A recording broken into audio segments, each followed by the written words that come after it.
அனைவருக்கும் உற்சாகமான இனிய காலை வணக்கம். இன்றைய நாள் ஆகஸ்ட் 10, 2024, ஆடி 25ஆம் நாள் சனிக்கிழமை. அனைவருக்கும் வெற்றிகரமான நாளாக அமைய டைகர் குடும்பம் சார்பாக வாழ்த்துகிறோம். நல்ல வாழ்க்கை கிடைத்துவிட்டது என நம்பி கடமையை செய்ய ஆரம்பியுங்கள். உங்கள் நம்பிக்கையும் செயல் ஊக்கமும் எந்த அளவுக்கு வலிமையாக உள்ளதோ அந்த அளவுக்கு வெற்றியும் விரைந்து வரும். இன்றைய நிகழ்வில் டைகர் விஷன் மிஷன் கூறுவதற்கு டைகர் ராகுல் ரமணன் from ராமநாதபுரம் அவர்களை அன்போடு அழைக்கிறோம். நன்றி tiger Akila Gopinath. Tiger vision: மனம், புத்தி, உடல் மூன்றும் சமநிலையில் இருந்தால் வாழ்க்கை பிரகாசிக்கும். டைகர் மிஷன்: ஒரு தனி மனிதனின் தொடர்ச்சியான ஆரோக்கியமும் பொருளாதாரமும் இவ்வுலகை மாற்றும். நன்றி. நன்றி டைகர் ராகுல் ரமணன். டைகர் இறை வணக்கம் கூறுவதற்கு டைகர் மணிகண்டன் from சிவகங்கை அவர்களை அன்போடு அழைக்கிறோம். நன்றி டைகர் அகிலா கோபிநாத். டைகர் இறை வணக்கம். என் வாழ்க்கையின் நம்பிக்கையாய் இருக்கும் இறைவா, நான் சேவை செய்யும் இந்த அமைப்பே நீ வாழும் இடம் என எண்ணுகிறேன். நான் தினமும் செய்யும் பணியே எனது கடமை என நம்புகிறேன். எனது உடலை கண்ணும் கருத்துமாய் பாதுகாப்பதே எனது பொறுப்பு என உணர்கிறேன். நன்றி இறைவா, நன்றி. நன்றி டைகர் மணிகண்டன். வாழ்வில் வெற்றியும் சந்தோஷமும் பெருக டைகர் குழுவோடு இணைந்து பயணிக்கும் அனைத்து டைகர் குழு உறவுகளுக்கும் டைகர் ஃபேமிலி டீம் சார்பாக நன்றிகளையும் வாழ்த்துக்களையும் தெரிவித்துக் கொள்கிறோம். மாற்றம் வேண்டுமென்றால் முயற்சியை மாற்றுங்கள், இல்லை முயற்சியை கூட்டுங்கள். முயற்சியே வெற்றி தரும் என நமக்கு தன்னம்பிக்கையை ஊட்ட வருகிறார் நமது 8 நடை பயிற்சியின் ஆசான் டாக்டர் டைகர் தென்கோடு பிரபாகரன் அவர்களை உற்சாகத்தோடு வரவேற்கிறோம்.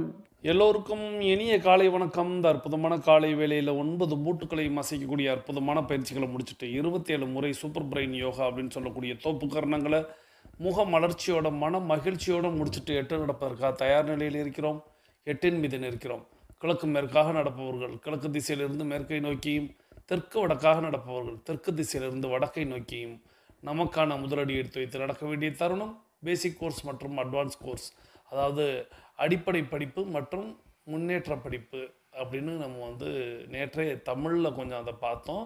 ஸோ 2 கோர்ஸ் பண்ணுறவங்களும் இப்போ நம்மளுடைய நடையை தொடங்கலாம். இப்போ பெண்கள் அனைவரும் இடதுபுறமாகவும் ஆண்கள் அனைவரும் வலதுபுறமாகவும், அதாவது பெண்கள் லெஃப்ட் சைடிலும் ஆண்கள் ரைட் சைடிலும் முதலடி எடுத்து வைத்து நடையை தொடங்குகிறோம். நடை இயல்பாக இருக்கிறது, நடை தளர்வாக இருக்கிறது, தோள்பட்டை தளர்வாக இருக்கிறது, கழுத்து குனியாமல் இருக்கிறது, கால்கள் ஒன்றுக்கு முன்பு ஒன்று வருவது போல் நடந்து கொண்டு இருக்கிறோம், கைகள் அதனிசைவில் அசைந்து கொண்டு இருக்கிறது, சுவாசம் சீர்நிலையில் இருக்கிறது, எண்ணம் நேர்மறையாக இருக்கிறது, மனம் மகிழ்வுடனும் அமைதியுடனும் இருக்கிறது. ஒற்றை சிந்தனையாளர்கள் அத்தனை பேரும் ஒற்றுமையோடு ஒரே திசையை நோக்கி பயணித்து கொண்டு இருக்கிறோம். நமது பயணம் வெற்றிகரமாக அமைய எல்லாம் வல்ல இறைவனை துணை கலைத்து கொண்டு தொடர்ந்து பயணிக்கிறோம். ஒவ்வொரு விடியிலும் நமக்கு பல விஷயங்களை கற்றுத்தந்து கொண்டே இருக்கிறது. நாம் பெற்றுக்கொண்டே இருக்கிறோம். அதை வாழ்வில் பயன்படுத்தி வெற்றி கண்டு கொண்டே இருக்கிறோம். அவ்வாறாக இன்றைய விடியிலும் நமக்கு பல விஷயங்களை கற்றுத்தரப் போகிறது. நாம் பெற்றுக்கொள்ளப் போகிறோம். அதை வாழ்வில் பயன்படுத்தி வெற்றி காணப் போகிறோம். ஒவ்வொரு நாளும் நமது நடையை தொடங்கும் போது நாம் பல நினைவூட்டல்களை நினைவூட்டுவது வழக்கம். அவ்வாறாக இன்றைய நினைவூட்டல்கள் நம்மளுடைய முதல் நிகழ்வாக, எல்லா பயிற்சிகளையும் முயற்சிகளையும் தொடங்குவதற்கு முன்பாக முதல் நிகழ்வாக நாம் செய்ய வேண்டியது நமது தாயை வணங்க வேண்டும், நமது தந்தையை வணங்க வேண்டும், நமது குருமார்களை வணங்க வேண்டும், நமது இயற்கை இறைவன் பிரபஞ்சம் நமது இஷ்ட தெய்வங்களை வணங்க வேண்டும், நமது மூதாதையர்கள் முன்னோர்களை வணங்க வேண்டும். அவர்களிடம் அருளாசி பெற்று நாம் நமது பயிற்சிகளை முயற்சிகளை தொடங்க வேண்டும்.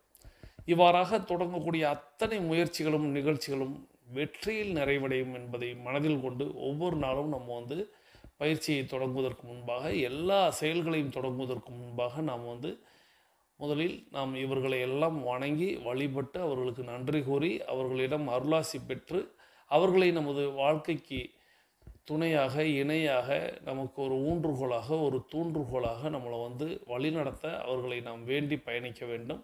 தொடர்ந்து நம்ம 2 டம்ளர் வெதுவெதுப்பான நீர் பருகி நமது பயிற்சிகளை தொடங்கி இருப்போம். நமக்கு அருகில் குடிநீர் இருக்கும்படியாக நாம் பார்த்திருப்போம். நமது உள்ளங்கைகளை மடக்கி பார்த்திருப்போம். விரலின் நகங்களின் வண்ணங்களை பார்த்திருப்போம். சுவாசத்தை சோதித்து பார்த்திருப்போம். இவைகள் எல்லாம் அடுத்த 21 நிமிடங்களில் 42 நிமிடங்களில் எவ்வாறாக மாறுகிறது என்பதை நாம் உணர்வுபூர்வமாக அறிந்து கொள்ளப் போகிறோம். தொடர்ந்து நம்மை இணைத்து வைத்தவர்களுக்கும் நாம் இணைத்து வைத்தவர்களுக்கும் நன்றிகளையும் வாழ்த்துக்களையும் கூற வேண்டிய தருணம். நம்மை இணைத்து வைத்த அந்த சகோதர சகோதரிக்கும் நாம் இணைத்து வைத்த அந்த சகோதர சகோதரிகளுக்கும் அவர்கள் அவர்களது குடும்பம் மகிழ்ச்சியோடும் ஆரோக்கியத்தோடும் செல்வ வளங்களோடும் இருப்பதற்கு எல்லாம் வல்ல இயற்கை இறைவன் பிரபஞ்சம் துணை நிற்க வேண்டும் என்று வேண்டிக் கொண்டு தொடர்ந்து நமது ஆழ் மனதில் 3 முக்கிய கேள்விகளை, முத்தான முக்கிய கேள்விகளை எழுப்ப வேண்டும். முதல் கேள்வி, நாம் எதற்காக இப்பொழுது 8 நடை பயிற்சியை மேற்கொள்கிறோம்? இரண்டாவது கேள்வி, நாம் ஏன் டைகர் குழுமத்தோடு இணைந்து பயணிக்கிறோம்? மூன்றாவது கேள்வி, நாம் நமது இலக்கை நோக்கித்தான் பயணிக்கிறோமா? இந்த முத்தான முக்கிய 3 கேள்விகள். நம்ம ஏன் இப்போ 8 நடை நடக்கிறோம் அப்படின்னா, நிச்சயமாக அதற்கான விளக்கத்தை உங்களுடைய ஆழ்மனம் தரும். நம்ம ஏன் டைகர் குழுமத்தோடு இணைந்து பயணிக்கிறோம்? அந்த கேள்வியும் நம்ம எப்பொழுதுமே கேட்டுக்கிட்டே இருக்கணும். யாரோட நம்ம பயணிக்கிறோம், யாரோட இருக்கிறோம் அப்படிங்கிறது முக்கியம். மூன்றாவதாக, நாம் நமது இலக்கை நோக்கித்தான் பயணிக்கிறோமா? ஏன்னா இந்த கேள்வியை நம்ம அடிக்கடி நமக்குள்ளே கேட்டுக்கிட்டே இருக்கணும். ஏன் இன்னைக்கு மடை மாற்றுவதற்கும் திசை மாற்றுவதற்கும் நம்மளை கவனச்சிதறல் ஏற்படுத்துவதற்கும் உலகத்தில் பல்வேறு விஷயங்கள் செயல்படுகிறது. முழுக்க முழுக்க அதை மட்டுமே வைத்து நம்மை பகடைக்காயாக மாற்றக்கூடிய பல்வேறு நிறுவனங்களே செயல்பட்டு கொண்டிருக்கிறது. நம்மை மடை மாற்றுவதற்கும் நம்மளை திசை மாற்றுவதற்கும் நம்மளுக்கு கவனச்சிதறல் ஏற்படுத்துவதற்கும் நம்மளுக்கு மூளைச்சலவை செய்வதற்கும்னு பல்வேறு காரணிகளாக அங்கே இயங்கி கொண்டிருக்கிறது. இதையெல்லாம் தாண்டி தான் உலகத்தில் இனிமேல் நம்ம எல்லாருமே ஜெயிச்சாகணும். உலகம் அப்படி தான் இயங்கிக்கிட்டு இருக்கு. அதில் தான் நாமும் நமது சந்ததியினரும் ரொம்ப கவனமாக நம்ம இலக்கை நோக்கி பயணித்து வெற்றி காணணும். கவனச்சிதறல், மடை மாற்றுதல், திசை திருப்புதல் நிறைய நடந்துக்கிட்டே தான் இருக்கும். நாம் அதில் சுதாரிப்பாக இருக்கணும். அப்போ நம்மளுடைய ஆழ்மனதில் இந்த கேள்வியை கேட்டுக்கிட்டே இருக்கணும். நாம் இலக்கை நோக்கித்தான் பயணிக்கிறோமா? ஸோ இது இன்றைக்கி நான் உங்களுக்கு சாதாரணமாக சொல்லிட்டேன். ஆனால் இதற்கு பல்லாயிரம் கோடிகளை செலவழித்து ஒவ்வொரு கார்ப்பரேட் நிறுவனங்களும் மனிதனை எப்படி மூளைச்சலவை செய்வது, மனிதனை எப்படி திசை மாற்றுவது, கவனச்சிதறலை ஏற்படுத்துவது நிறைய நடந்துக்கிட்டே தான் இருக்குது. ஆனால் அவற்றில் தான் நாம் வாழ்ந்தாக வேண்டும், அதில் நாம் வெற்றி கண்டாக வேண்டும். அப்படின்னா நம்மை நோக்கி இந்த கேள்வியை கேட்டுக்கொண்டே இருந்தால் போதும். நாம் இலக்கை நோக்கித்தான் பயணிக்கிறோமா அப்படின்னு. நிச்சயமாக டைகர் குழுமத்தில் இருக்கிறவங்க எல்லாருக்கும் இலக்கு என்ன என்பதை ஒவ்வொரு நாளும் நம்ம இந்த பாயிண்டில் நினைவூட்டும் போது உங்களுக்கு நினைவுக்கு வரும். அந்த இலக்கை நீங்கள் அகக்கண்ணில் வச்சுக்கிட்டு நீங்கள் பயணிக்கணும். எல்லோரும் எல்லோருடைய இலக்குகளை அடைவதற்கு எல்லாம் வல்ல இயற்கை இறைவன் பிரபஞ்சம் துணை நிற்கட்டும் என்று வேண்டிக் கொண்டு தொடர்ந்து நம்ம இப்போ ஒரு அற்புதமான ஒரு ஆடியோவை கேட்க போகிறோம். நான் ஒவ்வொரு நாளும் தொடங்கும் போதும் அற்புதமான ஆடியோ அப்படின்னு சொல்லும்போது நிறைய நபர்களுக்கு யோசிக்க தோன்றும், என்ன எல்லா ஆடியோவுமே அற்புதமான ஆடியோ அப்படின்னு சொல்கிறாங்களே அப்படின்னு. உண்மையிலேயே நிறைய விஷயங்கள் இன்றைக்கி நம்மளுடைய கைபேசியில் நிறைய விஷயங்களை நித்தம் பார்க்கிறோம். எக்கச்சக்கமான, அதாவது நான் ஏற்கனவே சொன்னது போல் விளம்பரம் அப்படிங்கிறதே ஒரு நாளைக்கு நம்ம 3000 விளம்பரங்களை பார்க்கிறோம் அப்படின்னு நான் ஒரு பயிற்சியில் நான் கலந்துக்கிட்டு அங்கே சொன்ன ஒரு விஷயத்தை உங்களோட ஏற்கனவே பகிர்ந்திருந்தேங்க ஒரு 2 மாதத்திற்கு முன்பாக. அப்போது நம் கண்ணில் 3000 விளம்பரங்களே கண்ணில் தட்டுப்படுகிற போது, விளம்பரங்கள் அப்படிங்கிறது எப்போ வருகிறது அப்படின்னா, நாம் பார்க்கக்கூடிய வீடியோக்கள்லையோ கேட்கக்கூடிய ஆடியோக்களுக்கோ இடையில் தான் இது வருது இல்லையா? பொதுவாக நம்ம இப்போ ஒரு உதாரணத்திற்கு வலைதளத்தில் ஒரு யூடியூப் அப்படிங்கிறதுல நம்ம பார்க்குறோம் அப்படின்னா, இந்த வீடியோக்களுக்கு இடையில் ஒரு 2, 3, 4 விளம்பரங்கள் வரும். இந்த 2, 3, 4 விளம்பரங்கள் அப்படின்னு எடுத்துக்கிட்டோம் அப்படின்னா, கிட்டத்தட்ட ஒரு 1000 வீடியோக்களை நம்ம பார்த்தோம்னா 3000 விளம்பரங்களை பார்த்துருக்க வாய்ப்புகள் இருக்குது. அப்போ ஒரு நாளைக்கு 1000 வீடியோக்கள் நம்ம பார்க்குறோமா அப்படின்னா, நிச்சயமாக இன்றைக்கி நீங்கள் வாட்ஸ்அப்பில் ஸ்டேட்டஸ் பார்த்தாகட்டும், அல்லது இன்ஸ்டாவில் ஸ்டோரி பார்க்குறதாகட்டும், அல்லது ஃபேஸ்புக்கில் ஸ்டோரி பார்ப்பதாகட்டும், இவைகளெல்லாம் பார்த்திங்கன்னா ஒரு 30 வினாடிகள் அப்படிங்கிற போது நம்ம கடந்துக்கிட்டே இருக்கோம். நம்ம விரலை ஸ்வைப் பண்ணி பண்ணி பண்ணி கிட்டத்தட்ட நீங்கள் உண்மையிலேயே நீங்கள் அந்த மாதிரியான பழக்கம் உடையவராக இருந்தால், அதாவது இந்த மாதிரி ஷார்ட்ஸ் பார்க்குறது, ஸ்டோரி பார்க்குறது, இந்த மாதிரியான விஷயங்களில் நீங்கள் செய்பவராக இருந்தால், கிட்டத்தட்ட ஸ்வைப் பண்ணி நீங்கள் ஒரு நல்லா இருக்குது ஒரு வீடியோ அப்படின்னு பார்க்குறீங்கன்னு வச்சுக்கிறோங்க. நிறுத்தி 30 வினாடிகள் பார்க்குறீங்க அப்படின்னா, அடுத்து ஒரு வீடியோ நிற்கும். அடுத்து அது சம்மந்தப்பட்டதுன்னே வீடியோ நிற்கும். அப்படி நிற்கக்கூடிய வீடியோக்களை நம்ம முழுமையாக பார்ப்பது அல்லது அரைகுறையாக பார்ப்பது அல்லது ஸ்வைப் பண்ணி பார்ப்பதுன்னு ஒரு நாளைக்கு பல்லாயிரம் வீடியோக்களை நம்ம வந்து பார்க்குறோம் அல்லவா. இந்த வீடியோக்களில் எது சிறந்தது அப்படின்னு கேட்டால், உண்மையை சொல்லணும் அப்படின்னா நம்மளுடைய உறுப்பினர்கள் தேர்வு செய்து அனுப்பக்கூடிய அந்த ஆடியோக்கள், அந்த வீடியோவை தான் நம்ம ஆடியோவாக கொடுக்குறோம். அவைகள் தான் மிகச்சிறந்ததாக நான் கருதுகிறேன். ஏன்னா நானுமே நிறைய வீடியோக்கள் பார்ப்பேன், நிறைய விஷயங்கள் என்னுடைய நண்பர்கள் குழுக்களில் பகிர்றது, நிறைய விஷயங்கள் பார்ப்பேன். சில நேரங்களில் வாய்ப்பு இருந்துச்சுன்னா நம்மளுடைய நண்பர்களுடைய ஸ்டேட்டஸ் பார்ப்பேன். அப்படிலாம் பார்த்து கடந்து போகக்கூடிய நிலையில் இந்த மாதிரி ஒரு பெரிய வீடியோவாக இருந்தால் கூட அதில் உள்ள கருத்து பொதிந்திருப்பதை பார்க்கும் பொழுது ரொம்ப அற்புதமான ஆடியோ அப்படின்னு தான் சொல்லும்படியாக இருக்கிறது. இன்றைக்கி அற்புதமான ஆடியோ, வாழ்க்கைக்கு எல்லாருக்குமே தேவையான ஒரு ஆடியோவை தான் நம்ம இன்றைக்கி கேட்க போயிடும்.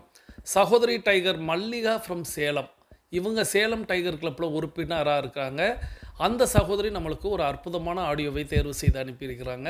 இந்த அற்புதமான ஆடியோவை நமக்கு தேர்வு செய்து அனுப்பி வைத்த சகோதரி டைகர் மல்லிகா ஃப்ரம் சேலம் அவர்கள் அவர்களது குடும்பம் மகிழ்ச்சியோடும் ஆரோக்கியத்தோடும் செல்வ வளங்களோடும் இருப்பதற்கு எல்லாம் வல்ல இயற்கை இறைவன் பிரபஞ்சம் துணை நிற்கட்டும்.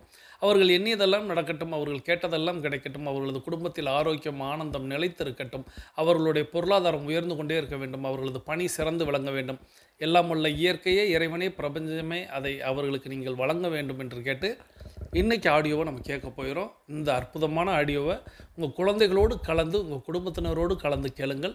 வாருங்கள், இப்பொழுது அந்த ஆடியோவை கேட்டுக்கொண்டே பயணிக்கலாம். ஒரு ஆயிரக்கணக்கான பேரண்ட்ஸ் நம்ம இங்க குழுமி இருக்கின்றோம். இல்ல சிறந்த பெற்றோர்கள் யார் அப்படின்னு ஒரு சின்ன டெஸ்ட் வைக்கலாமா? ஒரு 7 கேள்வி கேட்கிறேன். அந்த 7 கேள்விக்கு உண்மையாலுமே அந்த 7 குவாலிட்டி, அந்த 7 குணநலங்கள் என்னிடம் இருக்கின்றது என்று எந்த தாய்மாராவது எந்த ஒரு தகப்பனாவது சொன்னீங்க அப்படின்னா நிச்சயமா இந்த மேடையில உங்களுக்கு அந்த பரிசை நான் கொடுக்கின்றேன். ஏன்னா நானும் அந்த பரீட்சையில கலந்துக்கிறேன். ஏன்னா நானும் ஒரு குழந்தைக்கு ஒரு அப்பாவாக இருக்கின்றேன். முதல் குவாலிட்டி என்ன அப்படின்னு பாத்தீங்கன்னா, ஃபர்ஸ்ட் பிரைமரி எஜுகேட்டர்.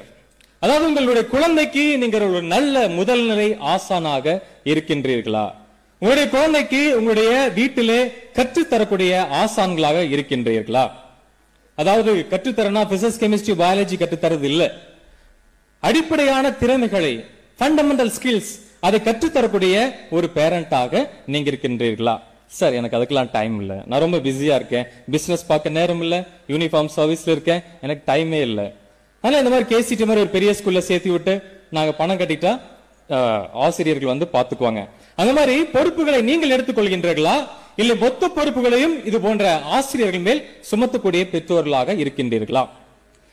மொத்த பொறுப்புகளையும் இது போன்ற ஆசிரியர்கள் மேல் சுமத்தக்கூடிய பெற்றோர்களாக நீங்கள் இருப்பீர்களே ஆனால் உங்களுக்காக ஒரு சிறிய உண்மை சம்பவத்தை சொல்கின்றேன். 2 வருஷத்துக்கு முன்னாடி எனக்கு ஒரு கால் வந்துச்சு. தாளவாடி ஃபாரஸ்ட்ல நடுக்காட்டுக்குள்ள ஒரு 4 வயசு யானை உயிருக்கு போராடிட்டு இருக்கு. 2 மணி நேரத்தில் ட்ரீட்மெண்ட் கொடுத்தா அந்த யானையினுடைய உயிரை நாம் காப்பாற்றலாம் அப்படின்னு சொன்னாங்க. உடனே அவருடைய வெட்டரி டாக்டர் பவானி சார் இருந்தாரு. அவர் மலையேறி வரக்கே 1.5 மணி நேரம் ஆயிரும். பட் அவர் வரக்குள்ள போன்ல கைடன்ஸ் கேட்கிறோம், என்ன சார் பண்ணணும், ஃபர்ஸ்ட் எய்ட் என்ன பேசணும், என்ன பண்ணணும் அப்படின்னு டாக்டர்கிட்ட கேட்கிறோம். டாக்டர் சொல்றாங்க, தாளவாடி போங்க, மெடிக்கல் ஸ்டோர் ஒரு கிளவுஸ் வாங்கிக்கங்க, கிளவுஸ் வாங்கிட்டு அந்த யானையினுடைய ஆசன வாயு வழியாக உள்ளே நீங்க கையை விட்டு அந்த சாணத்தை வெளியெடுங்க. வெளியெடுத்தீங்கன்னா அந்த மூச்சு திணறல நின்றோம். தண்ணி மேல ஊத்திட்டே இருங்க, நிழல் கொடுங்க, அதுக்குள்ள நான் வந்துடுறேன், யானையை காப்பாத்திரலாம் அப்படின்னு சொன்னார். அதே போல நாங்க செஞ்சோம். மூச்சு வந்துச்சு யானைக்கு. 2 மணி நேரத்தில் டாக்டர் வந்துட்டார். வந்தோடனே அந்த மெடிசன்ஸ் யானைக்கு கொடுக்க ஆரம்பிச்சோம். கொடுக்க ஆரம்பிச்சோடனே யானையுடைய துதிக்கை அடிச்சு, யானையுடைய காலை அடிச்சு, யானையுடைய காலை அடிச்சு எந்திரிச்சு நிக்க ட்ரை பண்ணிச்சு, அதனால முடியல. அப்ப அந்த ஊனாங்குடியில எடுத்து அந்த யானையை கட்டி நாங்க எடுத்து நிக்க முயற்சி செய்யறோம். அந்த சம்பவத்துல என்னை சுத்தி ஒரு 50 பேர் இருக்கிறாங்க. நினைச்சு பாருங்க, நானு டாக்டர், என்னை சுத்தி 50 பேர் இருக்கிறாங்க. எந்திரிச்சு நின்ற யானை நம்மளுக்கு ஒரு தேங்க்ஸ் சொல்லிட்டு டாடா பாய் பாய் சொல்லுன்னு பார்த்தா அங்க என்ன நடந்துச்சு தெரியுங்களா? அது துரத்துல ஒலிம்பிக்ல உசைன் போல்ட் கூட அப்படி ஓடி இருக்க மாட்டேன், அந்த மாதிரி நாங்கெல்லாம் ஓடணும். நான் ஒரு பக்கம் பிச்சுட்டு ஓடுறேன், டாக்டர் ஒரு பக்கம் பிச்சுட்டு ஓடுறாரு. என் கூட பாடி கார்டா இருந்த பசங்க எல்லாம் எங்க போனாங்கன்னே தெரியல. நான் ஒரு புதர்ல போய் ஒளிஞ்சிட்டு இருக்கிறேன். பக்கத்துல 2 பசங்க கேக்குறாங்க, ரேஞ்சர் இருக்காரா இல்ல போயிட்டாரா அப்படின்னு சொல்லிட்டு. அந்த புதரை சாட்சி கேட்கிறேன், பெட்டர் லக் நெக்ஸ்ட் டைம் பா, ரேஞ்சர் உயிரோட தான் இருக்கேன் அப்படி பசங்க கிட்ட சொல்லிட்டு, அப்ப டாக்டர் காணுமே தேடி கண்டுபிடிக்கிறேன். ஒரு பாறை மேல உட்கார்ந்திருந்தாரு. டாக்டர் சமாளிக்கணுமே, என்ன பண்றதுன்னு தெரியல. டாக்டர் போயிட்டு, டாக்டர் சாயந்தர நேரத்துல ஒரு நல்ல ஒரு வார்ம் அப் இருந்துச்சு இல்லைங்களா, நல்லா ஓடும் இல்லையா, பவானி சேகர்ல உயிரோட இருந்த என்ன தாளாவாடி கொண்டு வந்து சமாதி ஆக்கி இருப்பீங்களாடா, இது நம்பி உங்களை நம்பி வந்த நேடான்னு சொல்லி நான் திட்டிட்டு 2 பேரும் வாக் பண்ணி நடந்து போறது கேட்டேன். என்ன காரணம் சார், ஏன் இந்த யானை 4 வயசுலயே சாகக்கூடிய அளவுக்கு போயிடுச்சு அப்படின்னு கேட்டபோது டாக்டர் சொல்லியிருந்தாரு, ஒரு யானை தன் தாயோடு இருக்கின்ற பொழுது அந்த தாய் எந்த மாதிரி மரப்பட்டைகளை சாப்பிடணும், எந்த மாதிரி மரப்பட்டைகளை சாப்பிட்டா குடல்ல புழுக்கள் உருவாகாதுன்னு சொல்லி கொடுப்பாள். இந்த 4 வயது யானை தாயை விட்டு பிரிந்து வந்துருச்சு. அதனால எந்த மூலிகை மரங்களை சாப்பிடணும்னு தெரியல, அதனால குடல் புழுக்கள் அதிகமாகி சாகக்கூடிய நிலையில் சென்று விட்டது அப்படின்னு சொன்னார். ஒரு தாய் என்பவள் 100 மருத்துவர்களுக்கு சமம், ஒரு தகப்பன் என்பவர் 100 ஆசிரியருக்கு சமம். ஆக உங்களுடைய பொறுப்புகளை ஆசிரியர்கள் சுமத்துகின்றீர்களா, இல்லை உங்கள் குழந்தைகளுக்கு நீங்களே கற்றுக் கொடுக்கக்கூடிய ஆசான்களாக மாறுகின்றீர்களா என்பது என்னோட கேள்வி. இந்த குவாலிட்டி கற்றுக் கொடுக்கக்கூடிய ஆசிரியர்களா இருந்தீங்கன்னா ஃபர்ஸ்ட் குவாலிட்டி உங்களோட சூப்பர் டிக் பண்ணிக்கங்க. 2வது குவாலிட்டின்னு பாத்தீங்கன்னா fostering curiosity and exploration அப்படின்னு சொல்லுவாங்க. அதாவது உங்கள் குழந்தைகளுடைய ஆர்வத்தையும் அந்த குழந்தைகளுடைய ஆய்வு தன்மையும் ஆய்வு திறனையும் என்கரேஜ் பண்ணக்கூடிய பெற்றோர்களாக நீங்க இருக்கின்றீர்களா?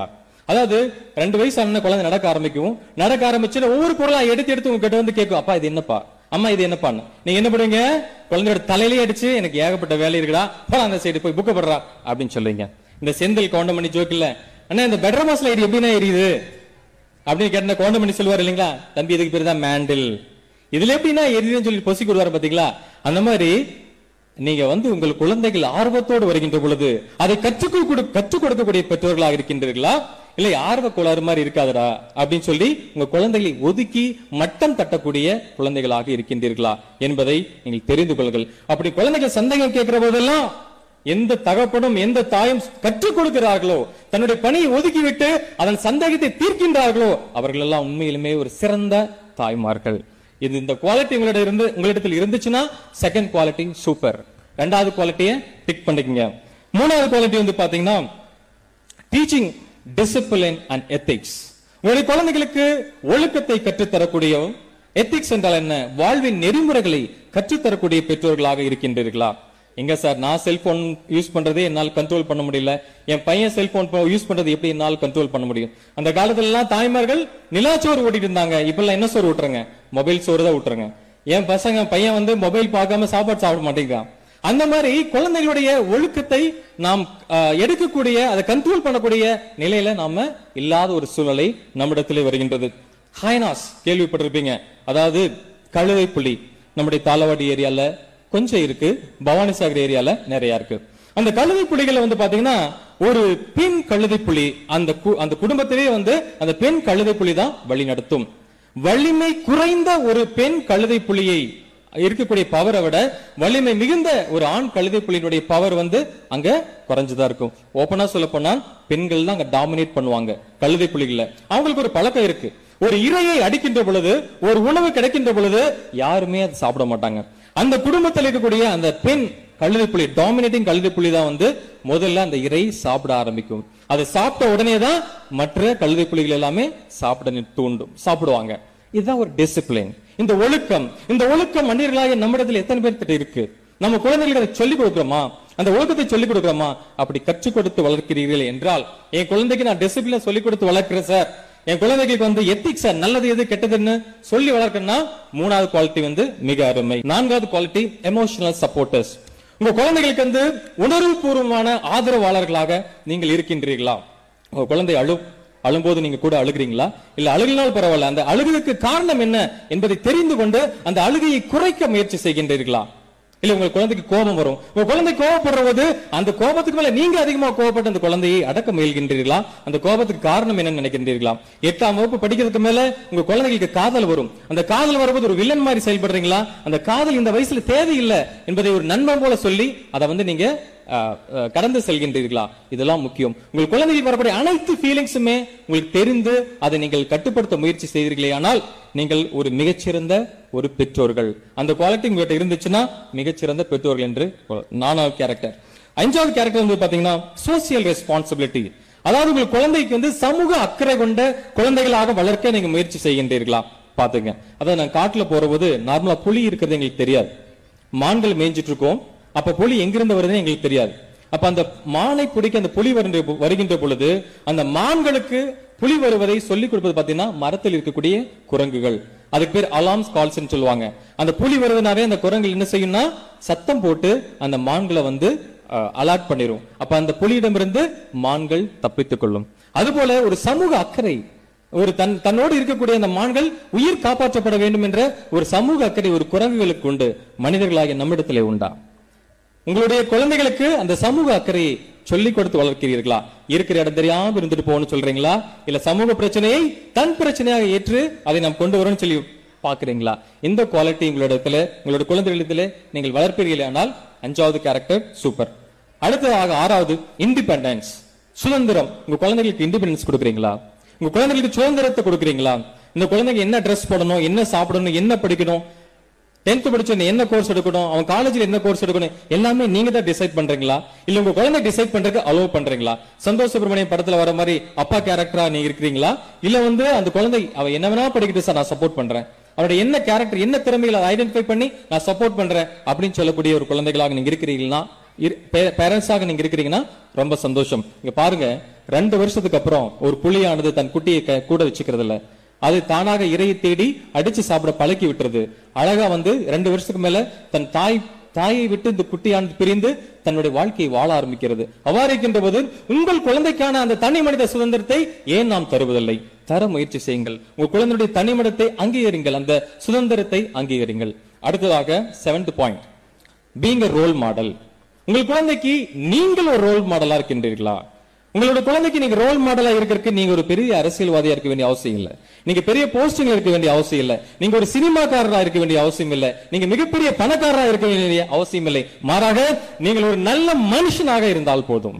நீங்கள் ஒரு நல்ல மனிதராக ஒரு அன்பானவராக இருக்கலாம், சமூக அக்கறை கொண்டவர்களாக இருக்கலாம், பிறர் துன்பங்களை தன் துன்பமாக நினைத்து பார்க்கின்ற ஒரு அப்பாவாக இருக்கலாம், அனைத்து பிரச்சனைகளையுமே சந்திக்கக்கூடிய ஒரு தாயாக இருக்கலாம்.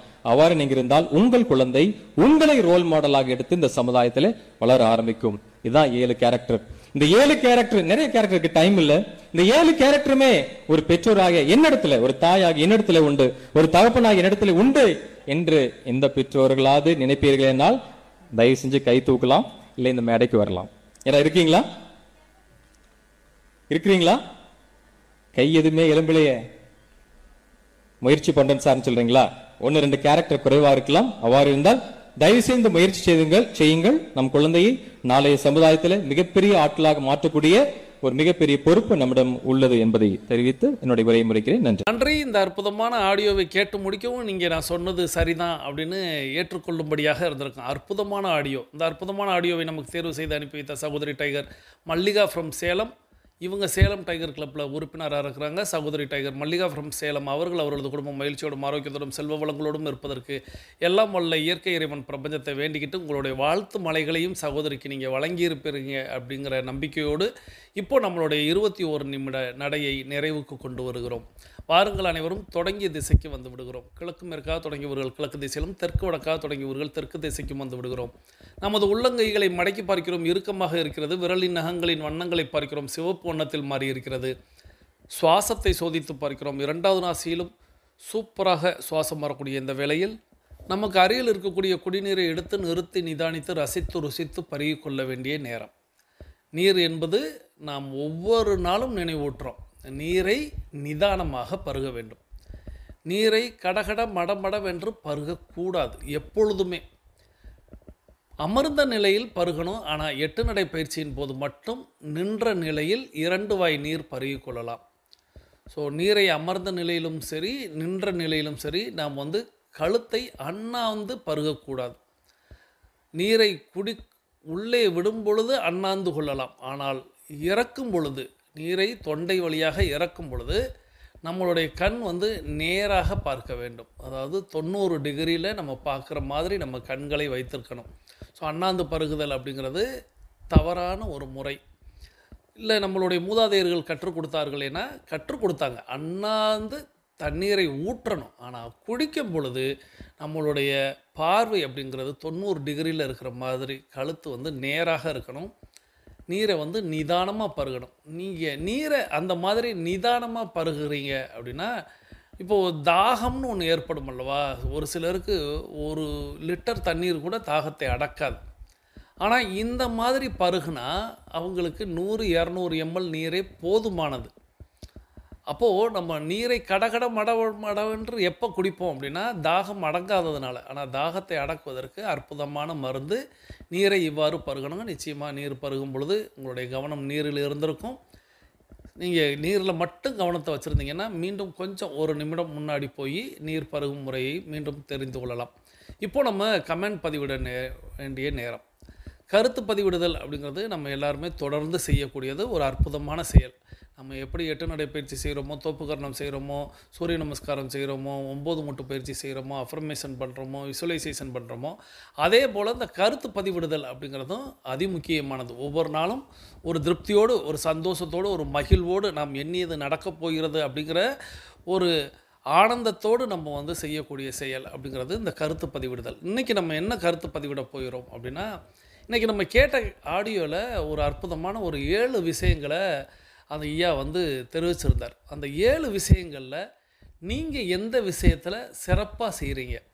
7மே அப்படின்னு சொல்லிடாதீங்க. அங்கேயே மீட்டிங்லேயே அவரே யாருமே கை தூக்கலை அப்படின்னு கொஞ்சம் வருத்தப்பட்டார். ஸோ அதனால் அந்த 7ல் எதையெல்லாம் நீங்கள் சிறப்பாக செய்கிறீங்க அப்படிங்கிறதையும், ஒருவேளை 7ஐயுமே சிறப்பாக செய்கிறீங்கன்னா அந்த 7 என்னென்னு எழுதணும். எல்லாமே அப்படின்னு சொல்லாமல் அந்த 7ல் உங்களுக்கு எது ஆமாம் இது நம்ம சரியாக செய்கிறோம் அப்படின்னு தோன்றியது அப்படின்னு பட்டியலிடுங்க. இதுதான் இன்றைக்கான கேள்வி. இந்த கேள்விக்கு விடையளித்து கொண்டே பேசிக் கோர்ஸில் இருக்கக்கூடியவங்களாம் அஃபர்மேஷன் விசுவலைசேஷன் செய்துட்டு மீதி இருக்கக்கூடிய ஆடியோவை கேளுங்க. அட்வான்ஸ் கோர்ஸில் இருக்கக்கூடிய நாம் எல்லாரும் வாங்க, நமக்கான நேரம் தொடங்குகிறது. இப்பொழுது ஆண்கள் அனைவரும் இடதுபுறமாகவும் பெண்கள் அனைவரும் வலதுபுறமாகவும், அதாவது ஆண்கள் லெஃப்ட் சைடிலும் பெண்கள் ரைட் சைடிலும் முதலடி எடுத்து வைத்து நடையை தொடங்குகிறோம். நடை இயல்பாக இருக்கிறது, நடை தளர்வாக இருக்கிறது, தோள்பட்டை தளர்வாக இருக்கிறது, கழுத்து குனியாமல் இருக்கிறது, கால்கள் ஒன்றுக்கு முன்பு ஒன்று வருவது போல் நடந்து கொண்டு இருக்கிறோம், கைகள் அதன் இசைவில் அசைந்து கொண்டு இருக்கிறது, சுவாசம் சீர்நிலையில் இருக்கிறது, எண்ணம் நேர்மறையாக இருக்கிறது, மனம் மகிழ்வுடனும் அமைதியுடனும் இருக்கிறது. ஒற்றை சிந்தனையாளர்கள் அத்தனை பேரும் ஒற்றுமையோடு ஒரே திசையை நோக்கி பயணித்து கொண்டு இருக்கிறோம். நமது பயணம் வெற்றிகரமாக அமைய எல்லாம் வல்ல இறைவனை துணை கலைத்து கொண்டு தொடர்ந்து பயணிக்கிறோம். தொடர்ந்து நம்ம அந்த ஆடியோக்குள்ளே அப்படியே போயிடலாம். அந்த ஆடியோவில் பேசக்கூடிய அந்த சகோதரர், அவருடைய பேர் என்னால் தெரிஞ்சுக்கிற முடியல. அவங்க எனக்கு லிங்க்குமே அனுப்பியிருந்தாங்க அம்மா மல்லிகா அம்மா. ஆனால் அந்த லிங்கின் வாயிலாக அவருடைய புகைப்படத்தை வீடியோவை நான் பார்த்துட்டேன். ஆனால் அந்த சகோதரருடைய பேர் எங்கேயுமே குறிப்பில்லை. நானும் கமெண்ட்ஸ் பகுதியிலெல்லாம் உள்ளே போய் தேடி பார்த்தேன், கிடைக்கல. ஒருவேளை உங்களுக்கு யாருக்காவது தெரிஞ்சிருந்தால் தாராளமாக நீங்கள் அந்த சகோதரரின் பெயரை சொல்லுங்கள். அவர் ஒரு வனச்சரக அதிகாரி, அதாவது வனக்காவலர், ஃபாரஸ்ட் டிபார்ட்மெண்ட் அப்படின்னு சொல்லுவோம் அல்லவா, அதில் உள்ள ஒரு அதிகாரி. அவர் தான் அந்த பேச்சை தொடங்குறார். ஏன்னா அவர் பேச்சிலேயே உங்களுக்கு நிறைய இடங்களில் தெரிஞ்சிருக்கும். அந்த ரேஞ்சர்னு சொன்னார், அப்புறம் மருத்துவர் வந்தார், யானைக்கு மருத்துவம் பார்த்தோம், இந்த விஷயங்கள்லாம் சொல்லும்போது பவானி சாகர் சொன்னார், தாளவாடி சொன்னார். அந்த மாதிரியான காட்டுப்பகுதிகளெல்லாம் சொல்லும்போதே இவர் வனச்சரக அதிகாரியாக தான் இருக்க வாய்ப்பு உண்டு அப்படின்னு நிறைய பேர் கணிச்சிருக்க வாய்ப்பு உண்டு. அவர் ஒரு 1000 பெற்றோர்கள் நிறைந்த சபையில் பேசுகிறார். ஏன்னா இன்றைக்கி பொதுவாக நாங்கள் நண்பர்களோடு பேசி கொண்டிருக்கும்போது இல்லது குடும்பத்தோடு பேசி கொண்டிருக்கும்போது இந்த விஷயத்தை பேசுவோம். என்ன பேசுவோம் அப்படின்னா, முன்னெல்லாம் ஒரு நம்மளுடைய தாத்தா பாட்டி அந்த காலத்தில் குழந்தைகள் அப்படின்னு எடுத்துக்கிட்டோம் அப்படின்னா குறைந்தபட்சம் ஒரு 6, 7 இப்படி இருக்கும் அவங்களுக்கு. அதிகபட்சம் அப்படிங்கிறது 10, 12 இன்னும் கூடுதலாக கூட அவங்களுக்கு குழந்தைகள் அப்படின்னு இருந்திருக்கும் நம்மளுடைய தாத்தா பாட்டி காலத்தில் சொல்கிறேன். ஆனால் இன்றைக்கி குழந்தைகள் அப்படிங்கிறது 1 அல்லது 2, அதுக்கு மேலே இல்லை இன்றைக்கி காலகட்டத்தில், இப்போ உள்ள காலகட்டத்தில்.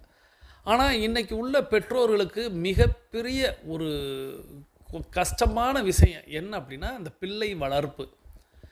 நானே ஹாப்பி பேரண்டிங் அப்படின்னு அந்த பயிற்சி எடுத்தேன்னா அதுக்கு கூட்டம் அலை மோதும். நான் மட்டும் இல்லை, எந்த பயிற்சியாளர் எடுத்தாலும் எவ்வளவு பணம் கொடுத்து அந்த பயிற்சியை நடத்தினாலும் அதுக்கு மக்கள் தயாராக இருக்கிறாங்க. ஏன்னா இன்றைக்கி குழந்தை வளர்ப்பு அப்படிங்கிறது ஒரு குதிரை கொம்பு அப்படிங்கிற மாதிரி அவ்வளோ கஷ்டமான ஒரு செயலாக இன்றைக்கி எல்லாருமே கருதுகிறாங்க. ஆனால் நம்மளுடைய தாத்தா பாட்டி காலங்களில் அதுக்கு முந்தைய காலகட்டத்தில் எப்படி வந்து குறைந்தபட்சம் ஒரு 6-7 குழந்தைகளை பெற்றவர்கள் அற்புதமான மனிதர்களாக அவர்களை வளர்த்தார்கள் அப்படின்னா தெரியல. யாருக்குமே அந்த கொஸ்டினுக்கு விடை தெரியாதனால தான் இன்றைக்கி ஓரிரு குழந்தைகளை வளர்ப்பதற்கு அவ்வளவு கஷ்டப்படுறாங்க.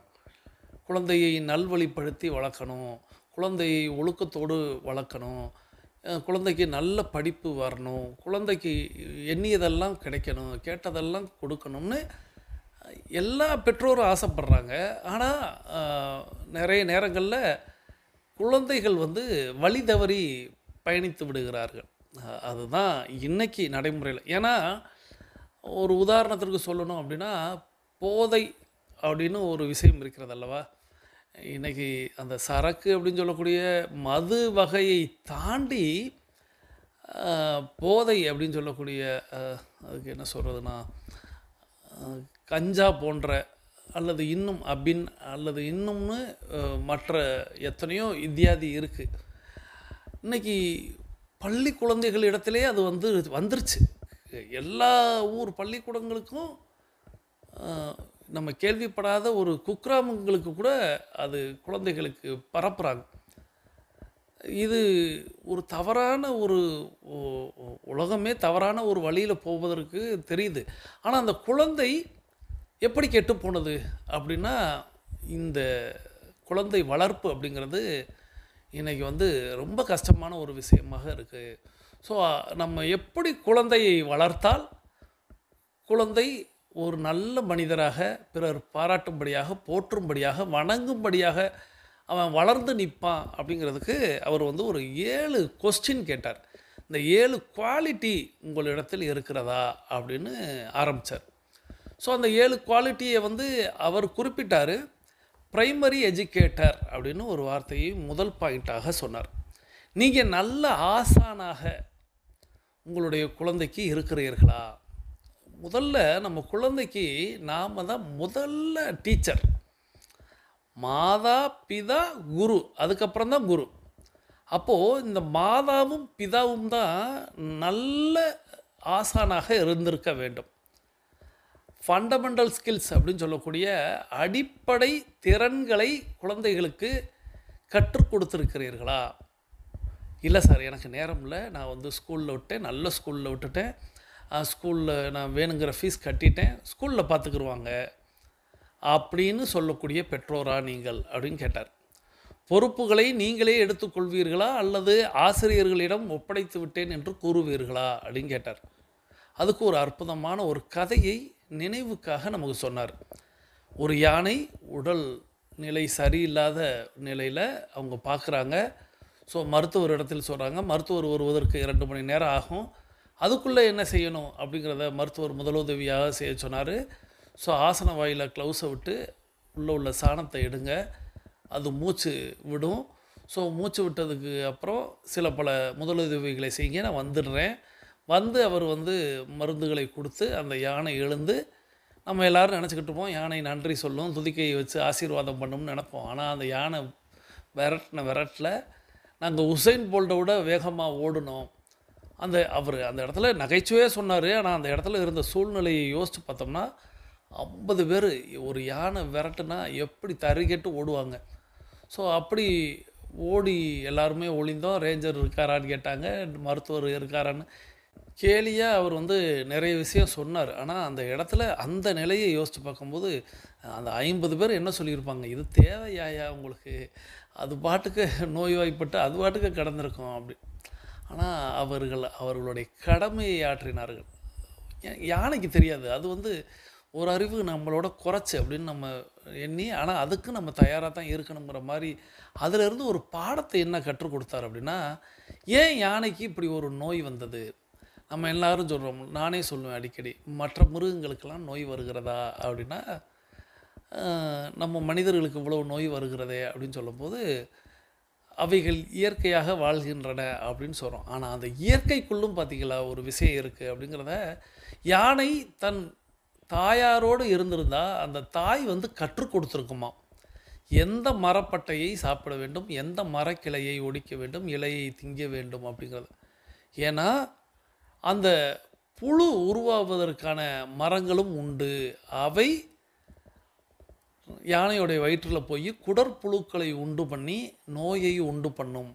அப்போது ஒரு தாயிடம் இருந்து வளரக்கூடிய ஒரு யானை நிச்சயமாக தேவையற்றதை உண்ணாது. ஆனால் அப்படியே இன்றைக்கி பார்த்திங்கன்னா நாம் மொபைல் ஃபோனை காட்டி குழந்தைக்கு ஏதோ உணவு கொடுத்துக்கிட்டு இருக்கோம்.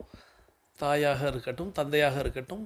சரி, அந்த பாயிண்ட்டுமே அவர் அந்த இடத்துல சொல்லியிருப்பார். இருந்தாலும் ஒரு தாய் அப்படிங்கிறவங்க 100 மருத்துவருக்கு சமம்.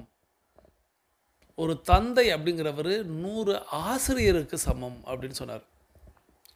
ஸோ நாம் நம்மளுடைய குழந்தைகளுக்கு நாம் தான் கற்றுக் கொடுக்கணும். ஆசிரியர்கள் கற்றுக் கொடுப்பாங்க. வெளியில் நான் ஸ்கில்ஸ் ட்ரைனிங் அனுப்பியிருக்கேன், அவங்க கற்றுக்குருவாங்க, அதெல்லாம் இல்லை. முதல்ல நாம் கற்றுக் கொடுக்கணும். ஸோ இந்த பாயிண்டில் நீங்கள் எல்லோரும் சரியாக இருக்கிறீங்களா அப்படின்னு கேட்டார்.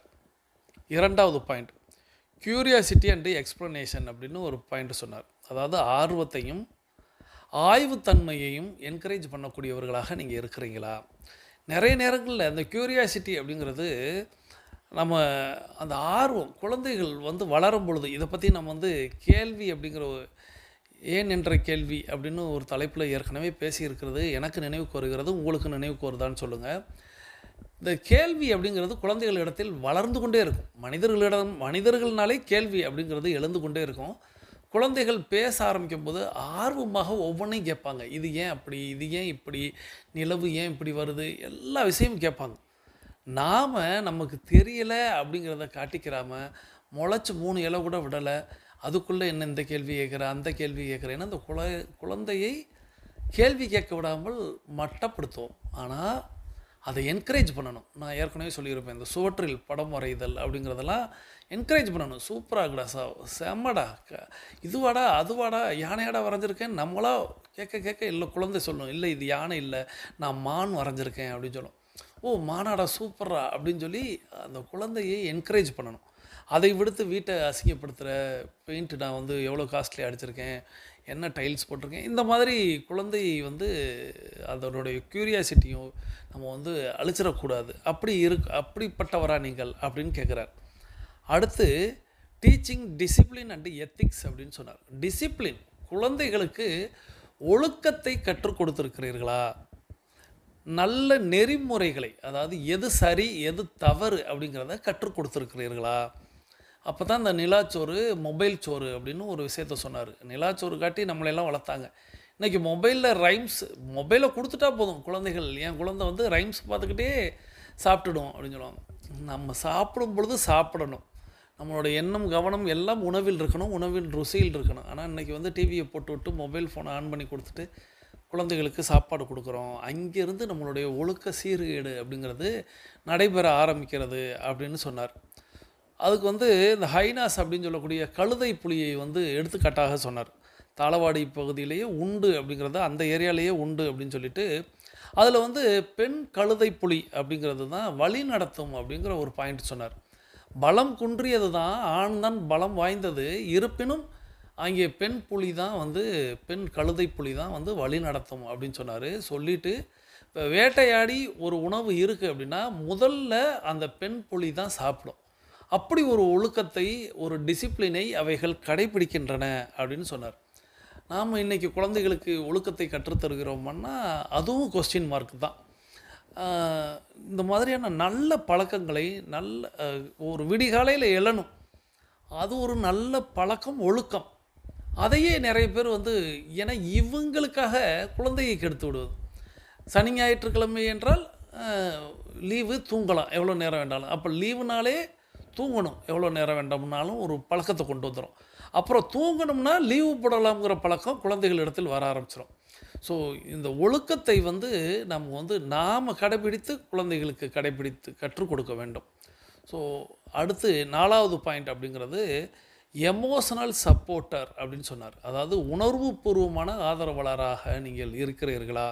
உங்கள் குழந்தை அழுகுது அப்படின்னா நீங்கள் கூட சேர்ந்து அழுவீங்களா, இல்லை அழுவதற்கான காரணத்தை குழந்தைகளிடத்தில் பேசி பெறுவீர்களா. கோபம் கொள்கிறது அப்படின்னா நீங்களும் சேர்ந்து கோபப்படுவீங்களா, இல்லை கோபத்துக்கான காரணத்தை கண்டுபிடித்து அதை ஆறுதல் படுத்துவீர்களா. காதல் கொள்கிறார்கள் அப்படின்னா காதலுக்கு வில்லனாக இருப்பீர்களா, இல்லை இந்த வயதில் இந்த இடத்துல இப்படித்தான் நடைபெறும். ஆனால் நம்ம அதிலிருந்து எப்படி விடுபடணும் அப்படின்னு அந்த குழந்தைகளுக்கிட்ட நீங்கள் ஒரு நண்பராக இருப்பீங்களா, அவங்களுடைய உணர்வுக்கு நீங்கள் வந்து ஆதரவாக இருப்பீங்களா அப்படின்னார். இதில் நிறைய பெற்றோர் வந்து மிஸ் பண்ணிடுவாங்க. அடுத்து 5வது பாயிண்ட்டாக சோசியல் ரெஸ்பான்சிபிலிட்டி அப்படின்னு சொன்னார். சமூக அக்கறை. இந்த சமூக அக்கறை அப்படிங்கிறது பெற்றோர்களிடத்திலே இல்லை. நிறைய நேரங்களில் குப்பைகளை வந்து கொட்டுவதில் ஆரம்பித்து, ஏன்னா குப்பை கொட்டுறதுக்குன்னு ஒரு இடம் இருக்குன்னா அதை இப்படி தான் செய்யணும் அப்படி இல்லை. அதை பைக்கில் இருந்தே தூக்கி எறியலாம், காரில் இருந்தே தூக்கி எறியலாம். உள்ளே விழுந்தால் விழுகுது, விழுகலைன்னா வெளியில் கிடக்கும், அதை எடுத்து அவங்க சேர்த்துக்குருவாங்க அப்படின்னு அந்த இடத்துல அந்த குழந்தையை வந்து தப்பாக வளர்ப்பார்கள்.